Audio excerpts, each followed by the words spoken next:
Paper டால் show Tamil. இந்த கதை இரண்டு புள்ளிமான்களுடைய ஒரு கதை. ஒரு காட்டில் இரண்டு புள்ளிமான்கள் இருந்தன. இருவருமே இணை பிரியாத நண்பர்களாக இருந்தன. எங்கு சென்றாலும் சேர்ந்தே தான் செல்லும். ரொம்ப பெஸ்ட் ஃப்ரெண்ட்ஸாக ரெண்டு பேருமே இருந்தாங்க. திடீரென அந்த காட்டில் இடி மின்னல் கனமழை பெய்ய ஆரம்பித்தது. இந்த இரண்டு மான்களாலும் விளையாட முடியவில்லை. ஏன்னா அந்த இடத்துல ரொம்ப மழை பெய்ய ஆரம்பிச்சது. ஏன் நண்பா, எப்படிப்பா நம்ம விளையாடுறது? இந்த மழையில் நம்ம எப்படி விளையாட முடியும்? நீனே சொல்ல. நம்ம என்ன பண்ணுறதுன்னு எனக்கே தெரியல. எனக்கே ரொம்ப மழை வருதுனால எனக்கு ரொம்ப பயமாக இருக்குது. இடிமின்னல் வேலை வந்துகிட்டே இருக்குது. சரி, கொஞ்ச நேரம் பிறகு நம்ம மேலே வா பார்க்கலாம், மழை இப்போ நிற்கிறதானு. அப்பயும் மழை பெய்யுறது நிற்கிற மாதிரி தெரியல. வாப்பா கொஞ்சம் தூரம் போய் பார்ப்போம். கொஞ்ச நேரத்தில் மழை நின்று வெயில் அடிக்க ஆரம்பித்தது.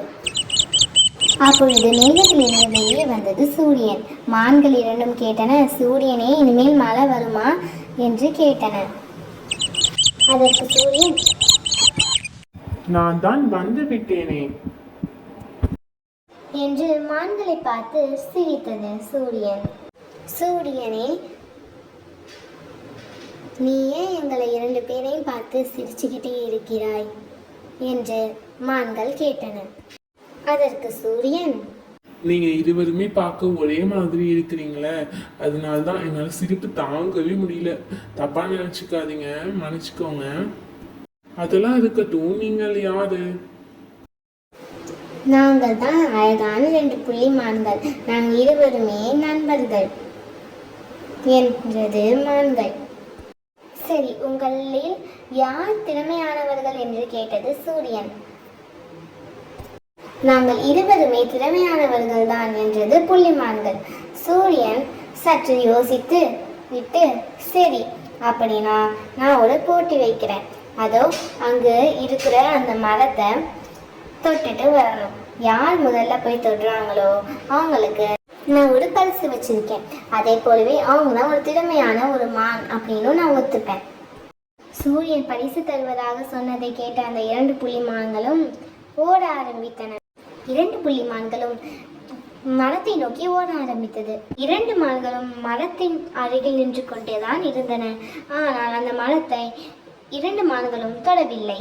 அதை பார்த்த சூரியன், ஏன் மரத்தை தொடாமல் அப்படியே நின்று கொண்டிருக்கிறீர்கள்? நான் என் நண்பருக்கு விட்டு கொடுத்து விட்டேன் என்றது ஒரு மான். இன்னொரு மானும் என் நண்பருக்கு நான் விட்டு கொடுத்து விட்டேன் என்று சொன்னது. இதை கேட்டு பெரிதும் மகிழ்ச்சி அடைந்தது சூரியன். அழகான புள்ளிமான்களே, உங்கள் ஒற்றுமையை பார்த்து நான் மகிழ்ச்சி அடைகிறேன். நீங்கள் இருவருமே எப்பொழுதும் ஒற்றுமையாக இருக்க வேண்டும். சரி, நான் உங்களுக்காக அழகான வானவில்லை பரிசாக தருகிறேன் என்று சொன்னது சூரியன். மான்கள் இருவரும் மகிழ்ச்சி அடைந்தனர். நன்றி சூரிய பகவானே, மிகவும் நன்றி என்று சூரியனிடம் இரண்டு மான்களும் சொன்னது.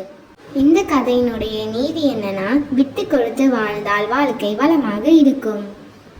தேங்க்ஸ் ஃபார் வாட்சிங். மறக்காம நம்மளுடைய பேப்பர் டால் ஷோ தமிழை சப்ஸ்கிரைப் பண்ணிட்டு பக்கத்தில் இருக்கிற பெல் ஐக்கானை கிளிக் பண்ணிக்கோங்க. அப்போதான் நாங்கள் போடுற வீடியோஸ் எல்லாம் உடனுக்குடன் நோட்டிஃபிகேஷனில் வந்து சேரும். இனிமேல் நிறைய பேப்பர் டால் ஸ்டோரிஸோட சந்திப்போம்.